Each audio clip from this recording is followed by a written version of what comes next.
So The Legend of Zelda Tears of the Kingdom is an open-world sandbox game, which means that you can do pretty much anything you want, as long as the engine of the game allows for it in some way. Want to make a really long pole out of tree logs and then climb on top of it? Well, nobody is stopping you from doing that. Want to then destroy that pole? You can do that as well. Almost anything is possible in this game. I mean, someone online made a functioning Beyblade machine. That's crazy. Since there's so much to do and so much that you will probably never even try, you're likely to wonder about a few things, like what would happen if I attached a rocket to my horse's pulley armor? Does it do nothing? Does the horse go flying? Does it blow up my Switch? Well, I'm here today to answer those kinds of questions. It does nothing, by the way. And sometimes it does. It's weird. Just keep watching, you'll find out. I asked you guys on Twitter and YouTube to give me some of your best what happens if questions you may have about Tears of the Kingdom, and in this video I'll be answering some of the more interesting ones I got. Curiously, I got a ton of questions relating to the Great Sky Island tutorial section at the start of the game, which makes sense in hindsight as you can't really go back to the tutorial to test stuff yourself when you finish it and have access to the surface. So let's knock out all questions I got relating to the tutorial first. I made a new Switch profile, booted up my new save slot, and went to go test some stuff, starting with what was easily the second most commonly asked question: what happens if you die to the bad enemies at the start of the game? Yeah, a lot of people wanted to know this. Well, after letting myself get pummeled by bats for over 5 minutes straight while Zelda just stands there and watched, I can confirm that you just die, like normal. Thanks for the help, Zelda. After this, you respawn directly at the entrance of the room with the keys in it, letting you try again. However, the loading screen before that kinda spoils the fact that this game has more hearts to unlock than Breath of the Wild, considering how your 30 hearts are laid out. But that's whatever, nobody is actually gonna die unintentionally at this point.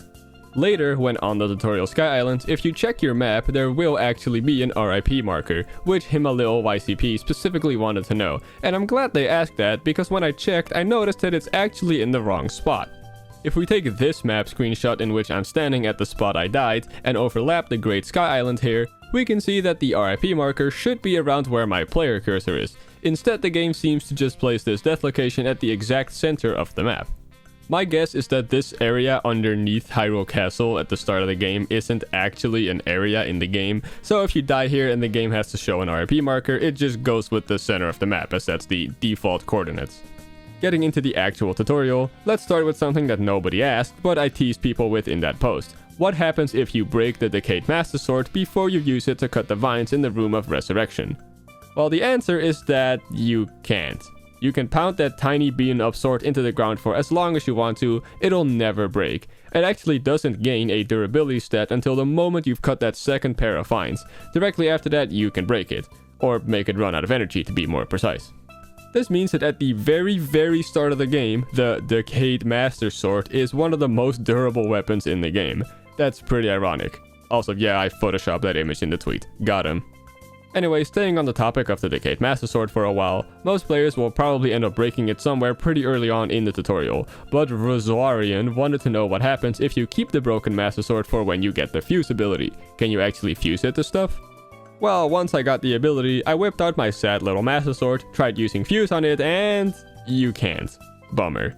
You actually get a completely unique message that says you can't fuse on a damaged blade, which is interesting, if not a little misleading, since there are plenty of damaged weapons in the game that you can use fuse on. Anyways, before we continue, I want to take a quick moment to pay the bills and thank this video's sponsor, Pocket Champs. This is a mobile game by Madbox where you, as a trainer, try to make your champ the best racer there is by competing against other players worldwide. There are many different ways to claim victory over your opponents, like the 40+ unique gadgets you can use to play in your own style, ranging from turtles to boats to frogs to mechanical dragons. There's a lot to unlock, including cool cosmetic stuff of course to make your little guy look how you want, like this cool wolf skin. Look at that, that's cute. You can also train your little guy without playing the game, which, I don't know, it's fun to do while I work on other stuff like making videos, you know? There's a big leaderboard system and XL races where you play against like 20 other players at the same time. That's pretty wild. The game gets updated a lot as well, and even has some seasonal events here and there like this Christmas one from last year. It's a nice, fun, simple game that I enjoy from time to time, so go try out Pocket Champs. You can get that wolf skin I mentioned earlier for free if you use my special link in the description or by scanning the QR code on screen, in which case you will receive it on August 15th. Thanks again to Madbox for supporting the channel today, and now, let's get on with the Zelda stuff.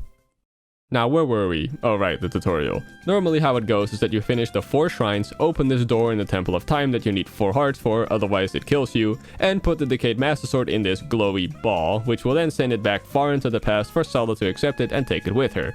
For reasons.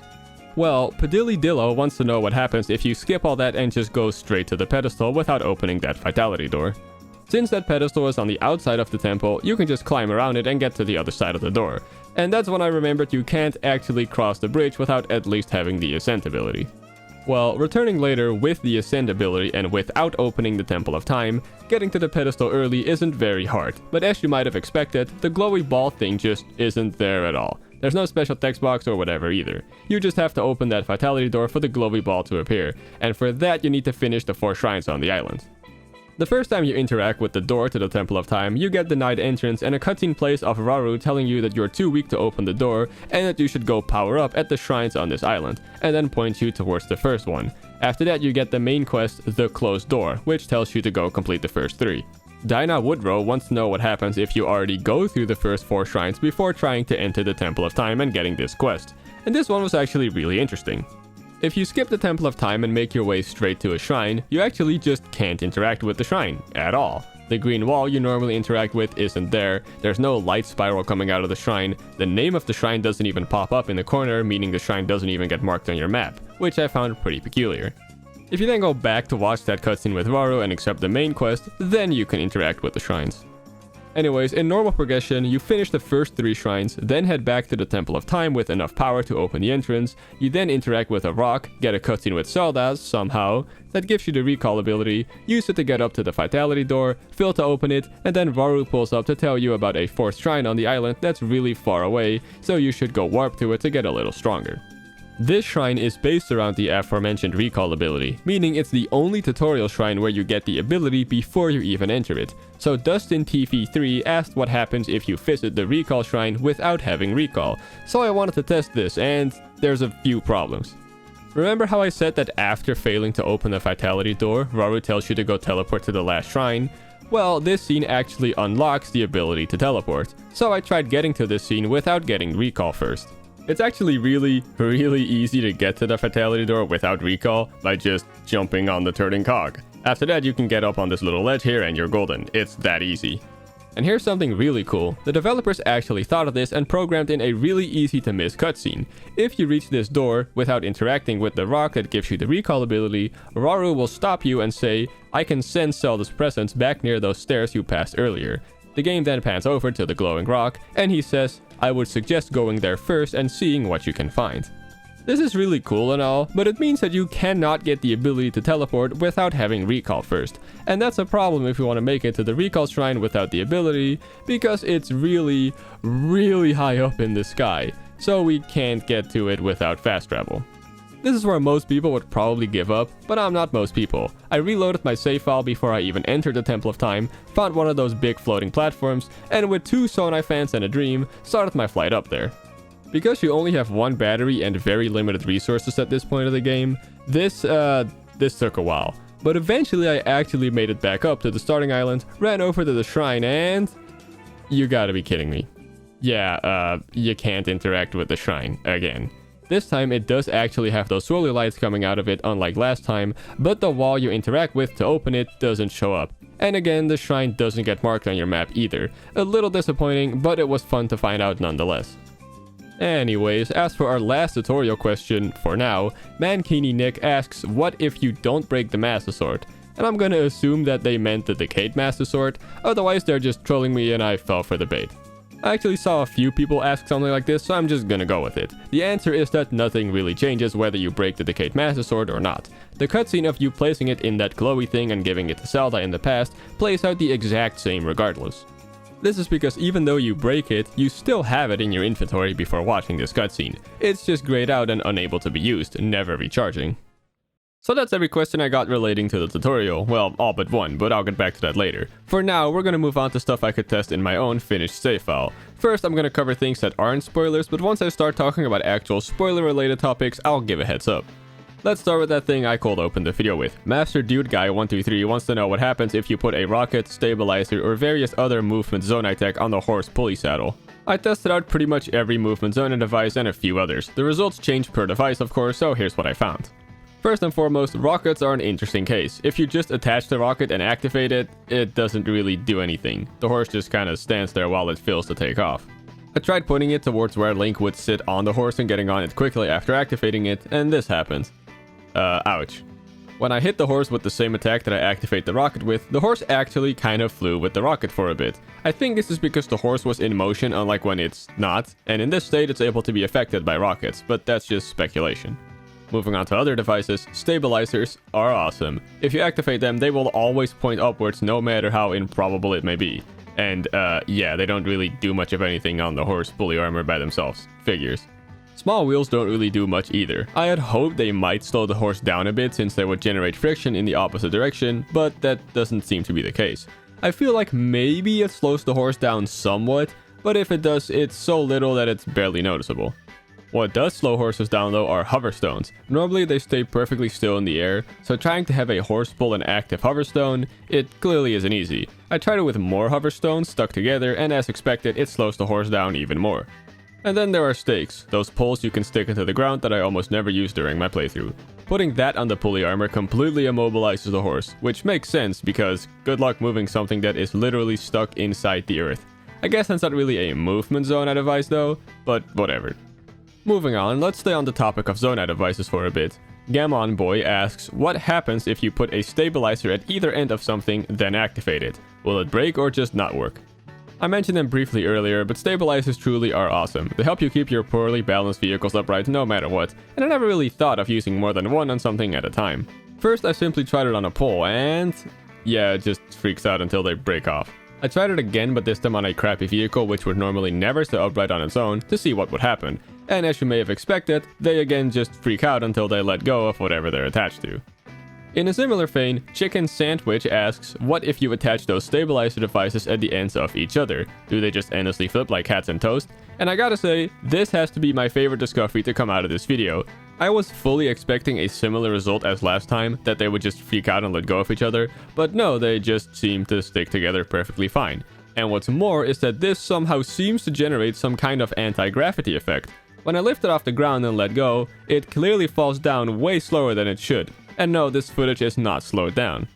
I don't know why this happens or if it's even intentional, but it's really cool. I tried seeing if doing it with more stabilizers enhances the effect, but no, they just seem to fall just as slow.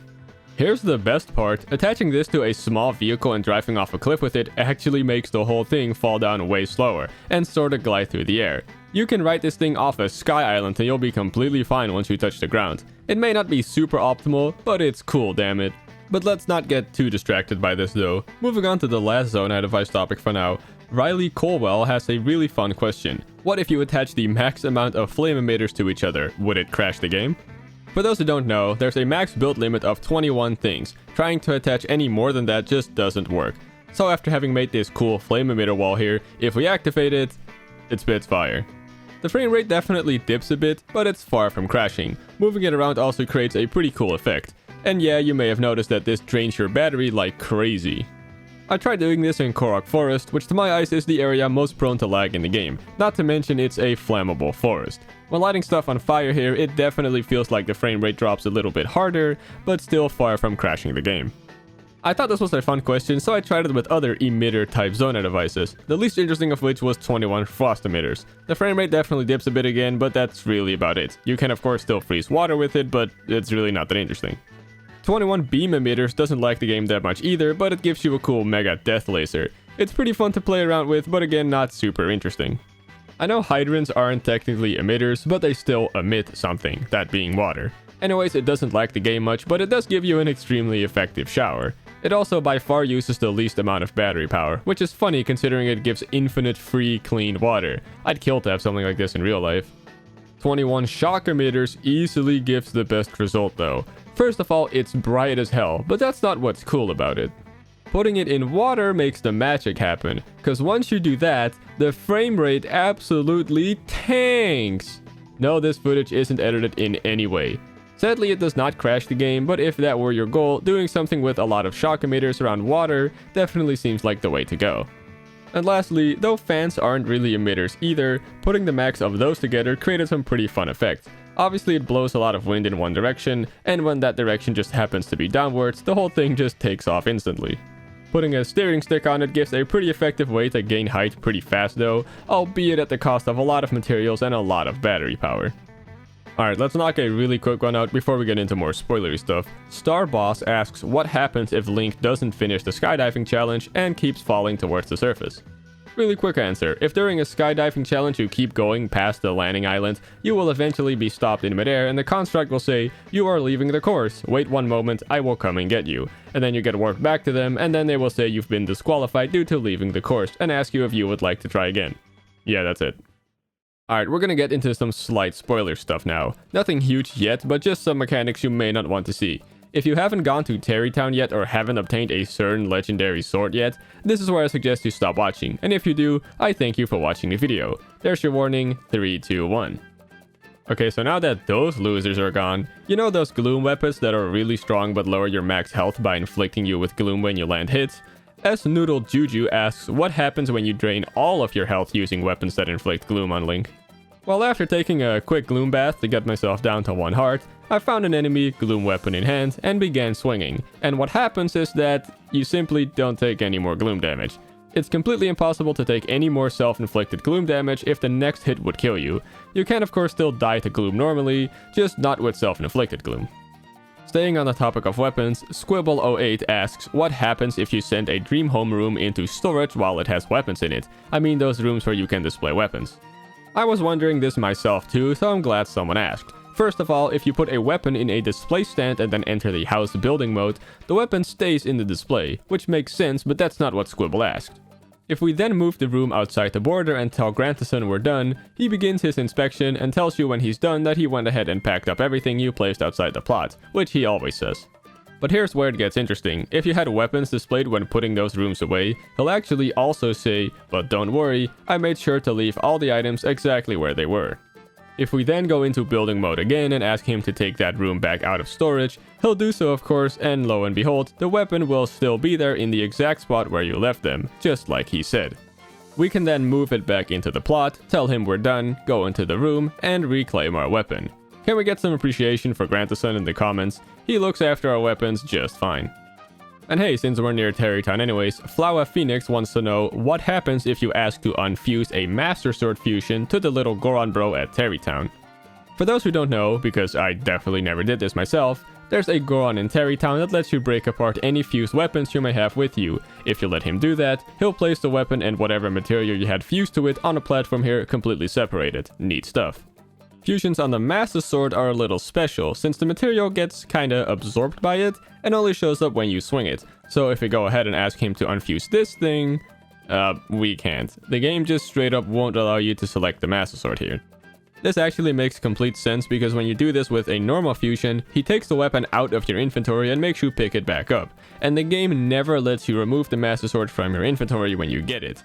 It would have been kinda nice if he had some kind of special dialogue for this though. Anyways, now we're actually gonna talk about big spoiler stuff. I'll not only be clearly showing where you find the Master Sword in the game, but also just straight up the final boss and ending.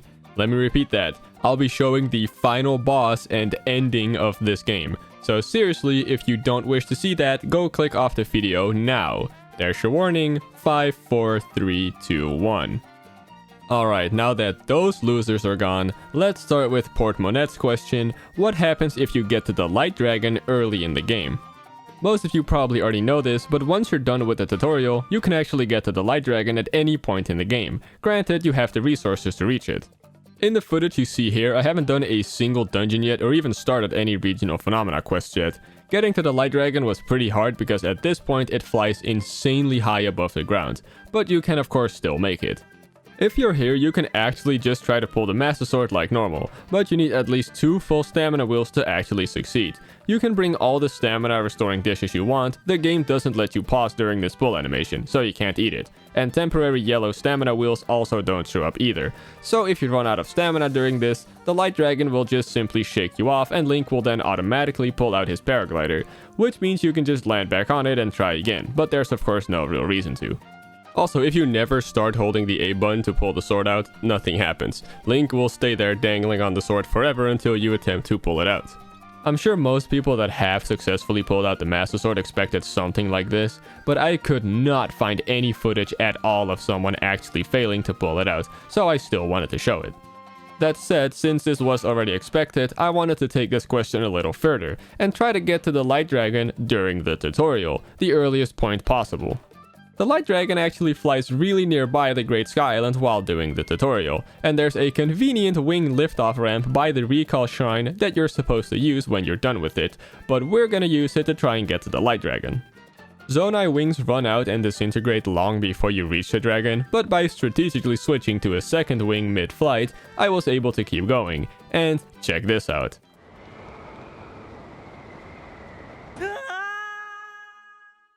Yeah, that really caught me by surprise. Turns out there's a giant barrier around the Great Sky Island during the tutorial that makes you void out if you touch it, which will obviously then make you respawn back at the last bit of ground you were on. Makes complete sense in hindsight, actually.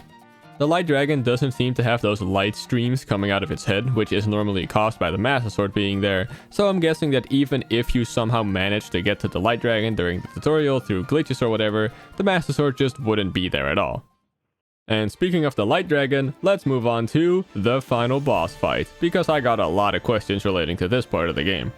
First of all, Xas asks, what happens if you try to use a Zonai flying machine during the one section at the end of the game, you know, the one at the end with the thing spoilers, and I'm gonna assume that they mean the Demon Dragon fight. Well, it's kind of a nightmare to try and build anything while on the Light Dragon here, but it's definitely possible. Succeeding and building a flying machine here gives you a flying machine. I mean, it works as you would expect. Don't get me wrong, I'm not dogging on the question at all. I love that this was asked because, oh my god, just look at this. Flying around on a flying vehicle of your own creation while two giant dragons are also flying around you is just insane and so cool. Truly, this is one of the greatest spectacle boss fights ever. Combined with the awesome music, this was way more fun and cool to do than it had any right to. I recommend you give this a try as well. Brody asks, what happens if you touch the ground during the Demon Dragon fight? I was actually asked this by a few different people, but Brody was the only one I saw that also asked what if you get to a Sky Island during this fight. Let's tackle these questions one at a time. Reaching the ground during this fight is impossible. You can easily fall too fast for the Light Dragon to catch up to you, which it will always try to do if you fall past the Demon Dragon. But if you go too far, the game simply cuts to a quick scene of you getting caught by the Light Dragon anyways, which will then void you out and respawn you and the Light Dragon back near the Demon Dragon. Trying to get to the Sky Island was another story though. I tried getting to the Great Sky Island using our trusty Skybike from before, as that seemed to be the nearest one, and as you might expect, there's a big barrier around this fight that plays a similar cutscene of the Light Dragon catching up to you when you reach it, which then brings you back to the fight. I actually tried this twice because the first time I did it, I spun the camera right as the cutscene started and I wanted to get a better shot to use for the video, but that time I was actually able to see the barrier around the fight, as it looks like a wall of light when you get near it. I have no idea why it didn't show up at all the second time I did this. It's whatever I guess, but I'm still pretty confused by that. While doing this, I remembered that there's actually a tiny sky platform above Lookout Landing. And when I say above Lookout Landing, I mean really above it. For those who don't know, this is the highest point you can stand on in the game. This thing is so high up that even if you start from the Great Sky Island, you cannot reach it with a skybike without your batteries running out. You have to wear armor that makes your battery last longer or use Zonai charges. Anyways, the reason I'm bringing this up is because this platform is actually like right above you during this fight. So I figured if I can't stray too far from the fight, maybe I can get really high above it. And so I tried reaching that platform during the fight, and yeah, you guessed it, the same cutscene of the Light Dragon plays, stopping you from doing so again.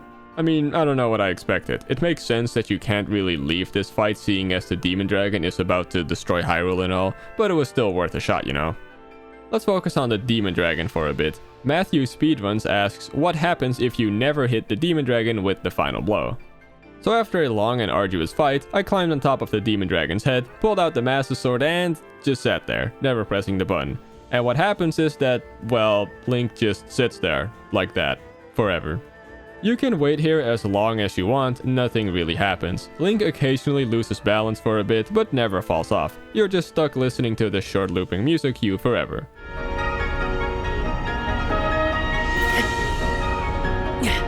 That's nice. Eventually, I just bit the bullet and pressed the button. Link does not do this on his own, you have to be the one to do it. And now let's move on to our final question for today, which was also by far, and I mean by far, the most commonly asked question for this video. What happens if you don't catch Zelda at the end of the game? Kinda poetic how the two most commonly asked questions were from points at the very start of the game and the very end of the game. The only two times in the game where Link has his normal human arm nonetheless. Well anyways, getting into this segment, I wanted to make sure I tested as much as possible, considering how many people asked about it. First of all, you don't actually have to dive at this part. Link falls a little bit faster than Zelda, so eventually he'll catch up with her. And once he has, both you and Zelda will stop falling, or more precisely, you stop losing altitude. Even though it still looks like you're falling, you can just chill here for as long as you want. You and Zelda will never actually reach the ground. You can dive at this point too, but it doesn't really do anything. All it really does is just change Link's pose. You may have also noticed that there's once again an invisible barrier around you here, so you can't drift too far away from Zelda.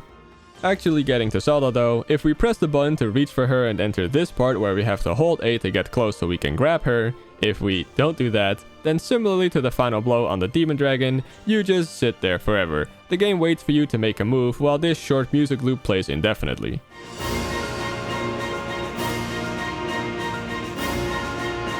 What's different from the final blow though is that here we have to hold the button down instead of just pressing it once. So here we can see what happens if you hold it for a little bit and then just let go.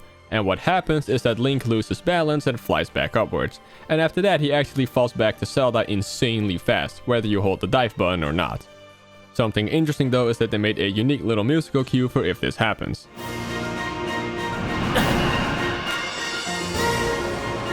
And after that it just goes right back to that infinitely looping part of the song.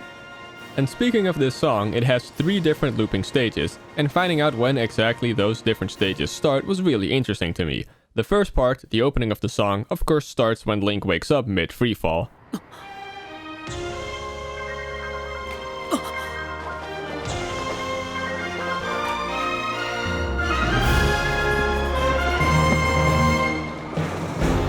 Which then of course leads into the actual song. The second part, when Zelda's lullaby kicks in, starts at a specific distance away from Zelda, which you can of course delay by not diving. And the last part, when the short loop of the Legend of Zelda main theme kicks in, starts playing once the prompt to reach out to Zelda appears on screen, not when you actually press the button, which is what I would have expected.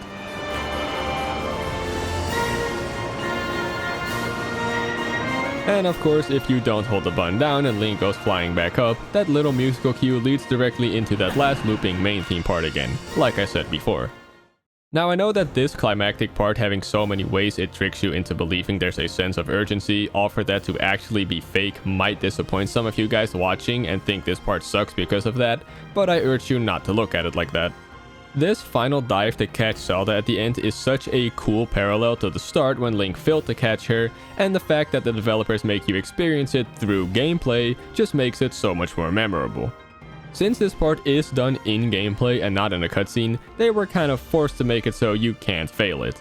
Even if it was hard to fail this part, knowing that she probably died here and you getting a game over or whatever and then being sent back to try again would ruin the scene for me if I experienced it that way. As it is now, I think it's the perfect way to close out this great game, even if there's technically no real urgency at all.